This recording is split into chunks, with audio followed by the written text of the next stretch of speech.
Students, आज के session में हम लोग बात करेंगे मेटालिक ऑक्साइड का रिएक्शन एसिड के साथ। इसके लिए हम एक एक्टिविटी को समझते हैं। इस एक्टिविटी में एक बीकर है हमारे पास और उसके अंदर कॉपर ऑक्साइड को रखा गया है। कॉपर ऑक्साइड का जो केमिकल फॉर्मूला है वो CuO होता है। अब कॉपर जो होता है वो मेटल होता है और वो हमारा क्या हो गया, ऑक्सीजन हो गया, तो ये ऑक्साइड कहलाएगा। तो ये मेटल और ये ऑक्साइड, तो ये मेटालिक ऑक्साइड हो गया। तो आई होप आप समझ गए होंगे मेटल ऑक्साइड क्या हो गया। तो ये मेटल ऑक्साइड हो गया, हमारा मेटल ऑक्साइड हो गया। और इसके अंदर आप देख रहे हो कि एसिड डाला जा रहा है। तो ये रिएक्शन किसका हो रहा है? मेटल ऑक्साइड का एसिड का रिएक्शन हो रहा है। जब ये रिएक्शन होता है तो उसका रिजल्ट देख लीजिए आप। तो कॉपर ऑक्साइड जो कि यहाँ पे डाला गया है, इसका कलर ब्लैक होता है। और इसके साथ जब आप एसिड को डालोगे, जो कि आप यहाँ पे डाल रहे हो, तो जब कॉपर ऑक्साइड के साथ आप एसिड को डालोगे तो कॉपर क्लोराइड बनता है, जो कि ब्लू कलर का हो जाता है। और साथ में क्या बनता है? वाटर बनता है यहाँ पर। ठीक है, ये रिएक्शन आपको बहुत अच्छे से समझ लेना है यहाँ पर। तो अगर मैं इस रिएक्शन को नोट डाउन करूँ तो ये मेटालिक ऑक्साइड है, जो मैं आपको समझा चुका हूँ। तो मेटालिक ऑक्साइड आपने यहाँ पे लिख दिया और साथ में एसिड है यहाँ पर, तो आपने यहाँ पे एसिड लिख दिया।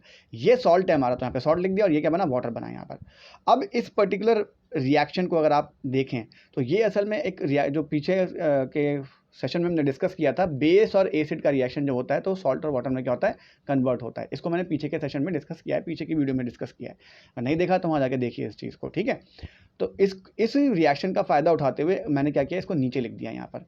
तो मैं क्या देखता हूँ कि एसिड तो एसिड की जगह पे आया हुआ है, सॉल्ट की जगह पे सॉल्ट आ गया, वाटर की जगह पे वाटर आ गया, लेकिन मेटालिक ऑक्साइड की जगह पे कौन आ रहा है? यहाँ पर बेस आ रहा है। तो मैं एक बात को बहुत अच्छे से कंक्लूड कर सकता हूँ, निकाल सकता हूँ मतलब को, कि मेटालिक ऑक्साइड जो होता है उनका नेचर कैसा होता है? बेस होता है। तो वो बेसिक नेचर के होते हैं।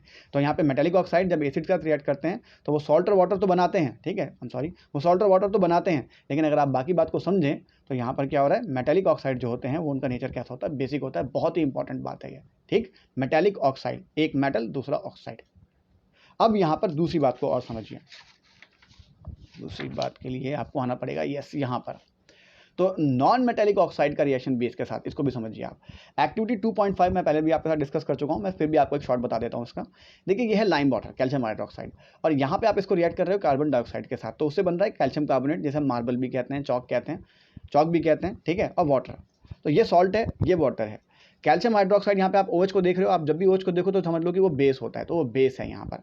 अब कार्बन जो होता है नॉन मेटल है, और साथ में आपको ऑक्सीजन दिख रहा है, तो इसे ऑक्साइड बोलोगे। तो नॉन मेटल और ऑक्साइड, तो ये नॉन मेटालिक ऑक्साइड हो गया। ठीक है, तो बेस को आप नॉन मेटालिक ऑक्साइड के साथ रिएक्ट कर रहे हो, और आप वही देख रहे हो यहाँ पे, नॉन मेटालिक ऑक्साइड का बेस के साथ रिएक्शन देख रहे हो। तो यहाँ पर आप देखोगे तो आप क्या देखोगे? कैल्शियम कार्बोनेट बन रहा है और साथ में क्या बन रहा है? वाटर बन रहा है। ठीक है, अब जब आप इस रिएक्शन को आप करोगे तो ये सॉल्ट और वाटर बन रहा है। अब वही बेसिक रिएक्शन को आप उठाओ, बेस प्लस एसिड को सॉल्ट और वाटर के साथ करोगे, उसे कंपेयर करोगे तो बेस की जगह बेस बैठा हुआ है, तो मतलब ये तो बेस हो गया।